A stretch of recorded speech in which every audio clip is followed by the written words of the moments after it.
Hi, 안녕하세요. 저는 은혜화평강교회 송진명 목사입니다. Hi, I'm Pastor Jin Myung-song at Grace and Peace Church. 오늘은 감동을 주는 인생이라는 제목으로 여러분에게 말씀을 전할까 합니다. The title is Life That Impresses Others. 성경 본문은 마태복음 8장 5절에서 13절입니다.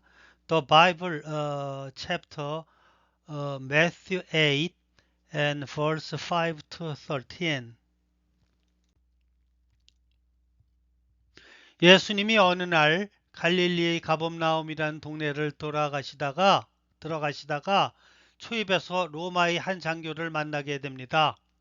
One day, while Jesus was entering a town called Capernaum in Galilee, he met a Roman officer at the entrance. 100명 정도의 병사들을 거느린 백부장이었습니다. 이런 사람이 예수님을 만나자마자 아주 낮은 자세로 부탁을 합니다.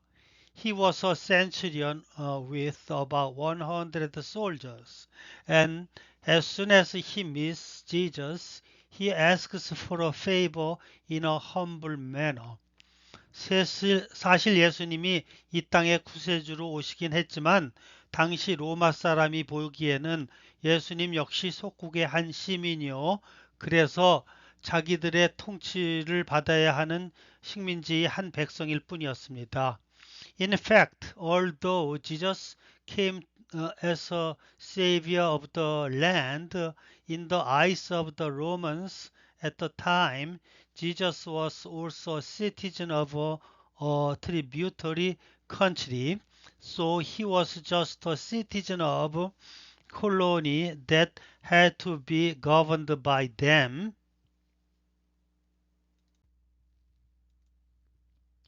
더군다나 의외인 것은 그 사람의 부탁 내용이었습니다.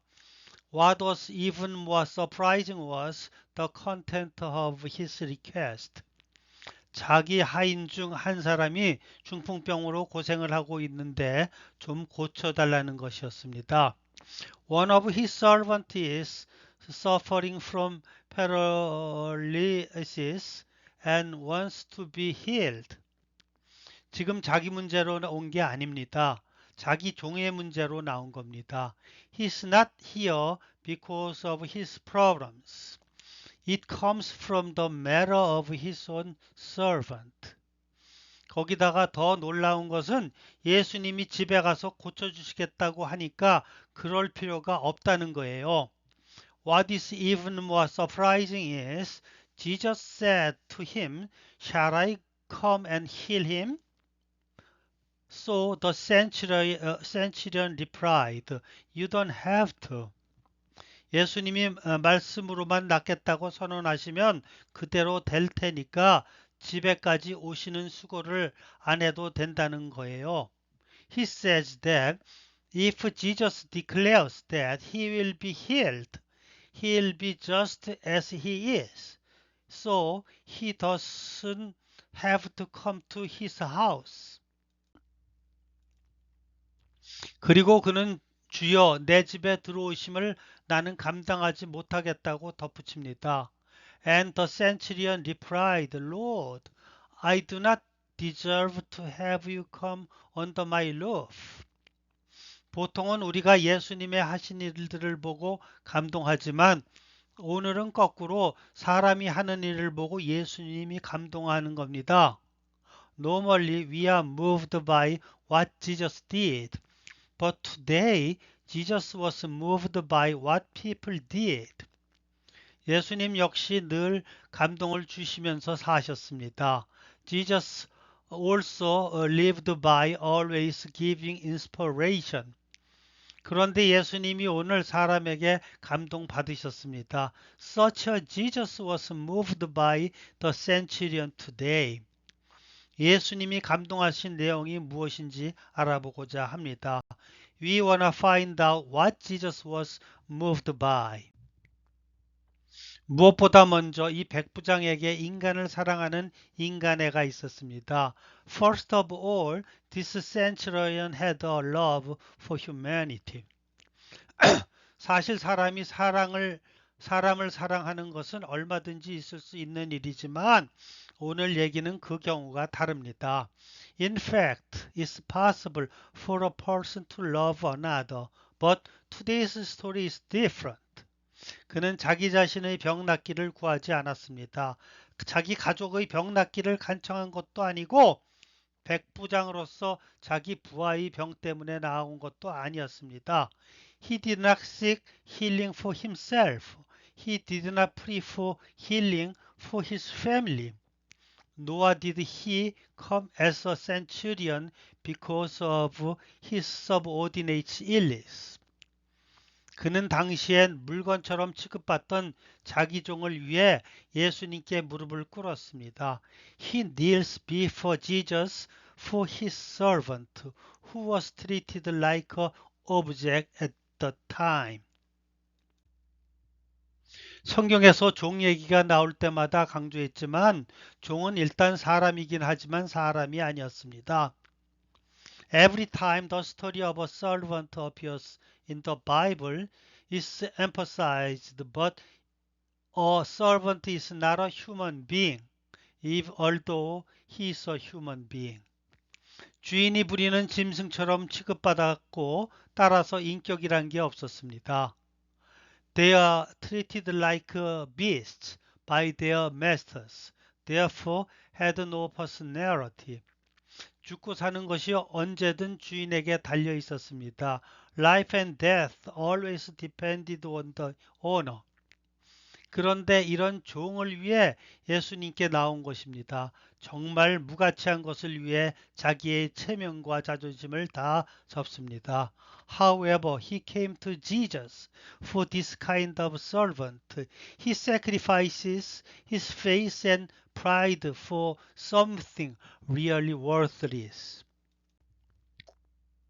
하잘것없는 것에 대한 깊은 연민이 있었고 간절한 사랑이 있었습니다. There's a deep compassion for insignificant things, and there was honest love. 더군다나 그 종의 병은 중풍이었습니다. 오늘날도 고치기 어려운 난치병인데 당시에는 아마도 송장 같았을 것입니다. Furthermore, the servant's illness was paralytic. It's an incurable disease that is difficult to cure even today. But at the time it was probably like a living corpse. 그러니 보통의 경우라면 백부장은 그 하인을 포기하는 게 낫습니다. So under normal circumstances, the centurion had better give up the servant. 밥만 축내고 있다면 그건 아무 쓸모가 없는 겁니다. 그리고 회복이 된다 해도 그 종은 더 이상 일꾼 노릇하기 어렵습니다. If he is unable to work but only eat meals, it's useless. And even if he recovers, it's difficult for the servant to serve as a worker anymore.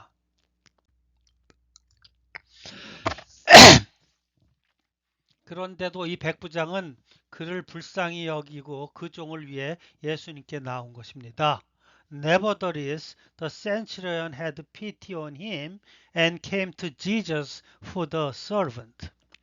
놀랍지 않습니까? 사실 우리 마음속엔 누구나 인간에 대한 사랑의 마음이 있습니다.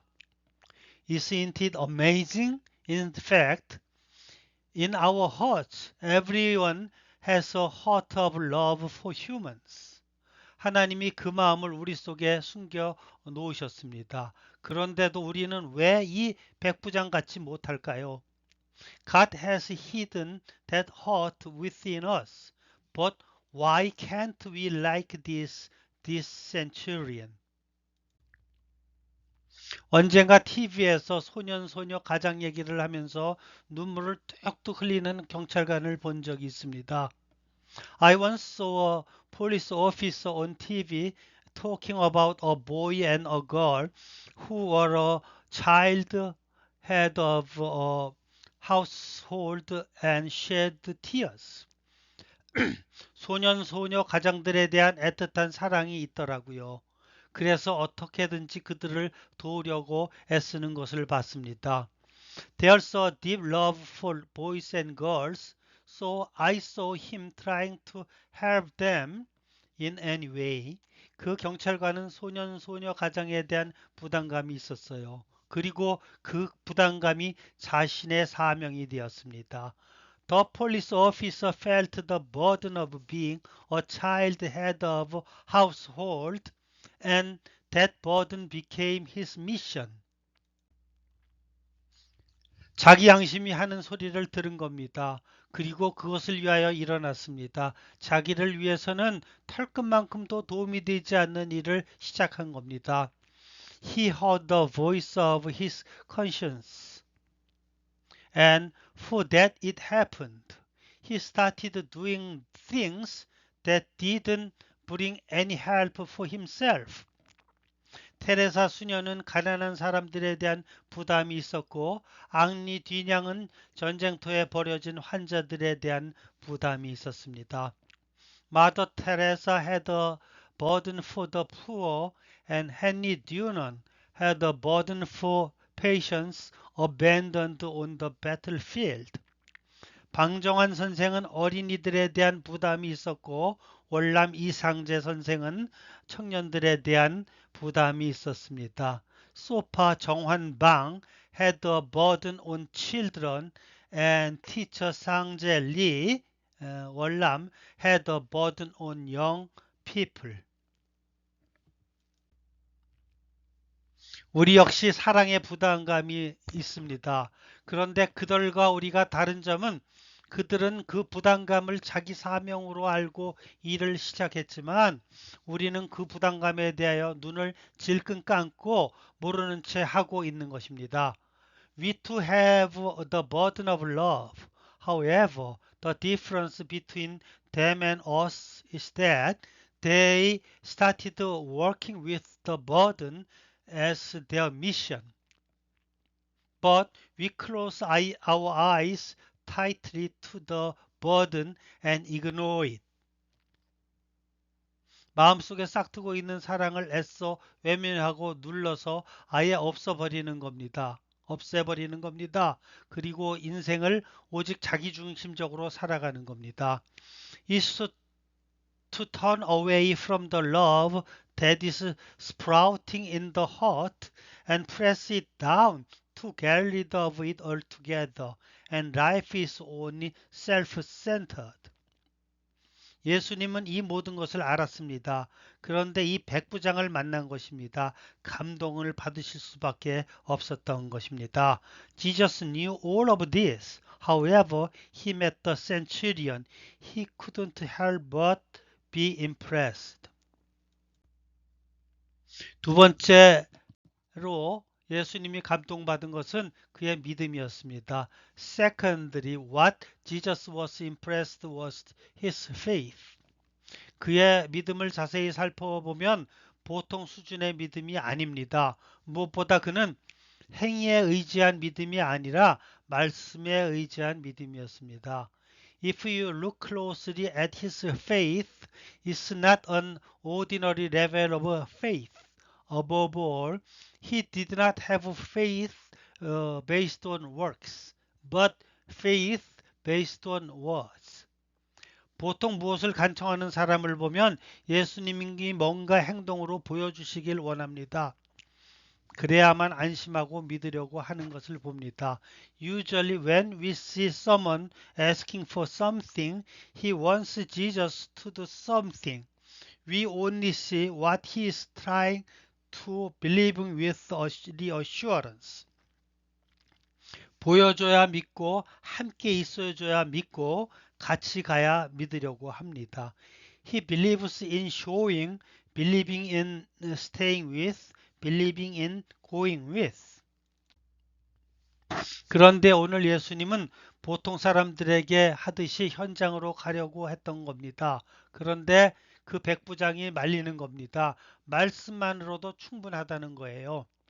That's why today Jesus was going to the field like ordinary people do. But the centurion is stopping it. he said that words alone are enough.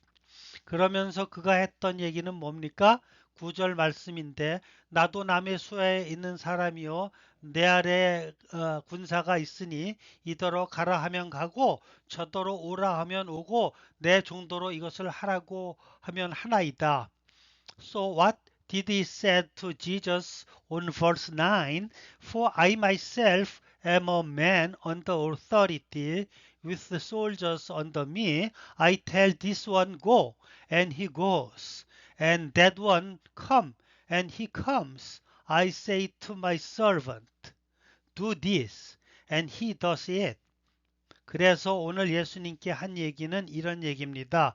주께서 내 집에 오실 필요까지 없습니다. So what he said to Jesus today is this. You don't even need to come to my house. 이 집에 들어오심을 저는 감당치 못하겠사오니 주께서 하실 일을 명령만 하십시오. 그러면 그 명령을 즉시 이행하겠습니다. I'm not worthy to have you come into my house. So just command the Lord what to do. Then the command will be fulfilled immediately. 너무나 예수님을 강하게 신뢰하는 말입니다. 예수님 말씀 한마디면 그렇게 될 거라는 겁니다. It's a word of trust in Jesus so strongly. One word from Jesus is that it'll happen. 예수님이 놀라셨습니다. 그리고 감동받으셨습니다. 그러면서 예수님께서 오히려 사람들 앞에서 간증을 하시는 겁니다. Jesus was surprised and he was moved. Then he said that Jesus would later testify in front of people. 나는 이런 믿음을 가진 사람을 여태 보질 못했습니다. 이게 믿는다고 하는 사람의 표본입니다. I've never seen anyone with this kind of faith. This is a sample of faith. 사랑하는 성도 여러분, Dear beloved saints. 오늘 예수님께서 이 백부장에게 감동받으신 내용이 뭡니까? 이 백부장에게 또 하나의 예수를 받기 때문입니다. What was the content that the centurion moved Jesus today? Because Jesus saw another Jesus from the centurion. 자신의 삶을 위해서가 아니라 다른 사람을 위해 사는 모습을 보신 것입니다. Jesus saw him not living for one's own life, but living for others. 믿음이 있다 하면서 삶이 변화되지 않는 것은 믿음이 아닙니다. 삶까지 변화돼야 비로소 그것이 믿음입니다. It's not faith that life does not change even though there's faith. It's faith only when life changes. 오늘 예수님은 삶과 믿음이 일치된 한 백부장을 보고 감동을 받으셨습니다. 아, 나같이 사는 사람이 여기 또 있구나. 기뻐하신 겁니다. Today Jesus was moved when he saw a centurion whose life and faith matched. Ah, there's other people like him here. He was delighted. 일생 동안 자기 문제로만 씨름하는 사람이 있습니다. 그것은 삶이 아닙니다. 이제 눈을 돌리시기 바랍니다. There's people who struggle with their own problems all their lives. It's not life. Please turn your eyes to others now. 남을 위해 살면 본인은 뭐가 되냐고요? 여러분, 남을 위해 살면 자기는 10배, 20배의 기쁨을 맛보게 됩니다. If you live for others, what do you become? Everyone. If you live for others, you will taste tenfold and 20fold joy. 오늘 자기의 종의 치유를 받게 된 백부장은 그 종보다 더 기뻤습니다. The centurion whose servant was healed today was happier than the servant. 우리도 감동을 받기만 하는 사람이 아니라 감동 주는 삶을 살기 원합니다. 살아가야 합니다. Let us not just be moved, but live a life that impresses others. 그래서 머지않은 장래에 우리도 백부장처럼 예수님을 감동시키는 축복이 여러분에게 있으시기를 주 이름으로 축원합니다. So in the near future, like the centurion, we pray in the name of the Lord that you will have the blessing of moving Jesus. Amen.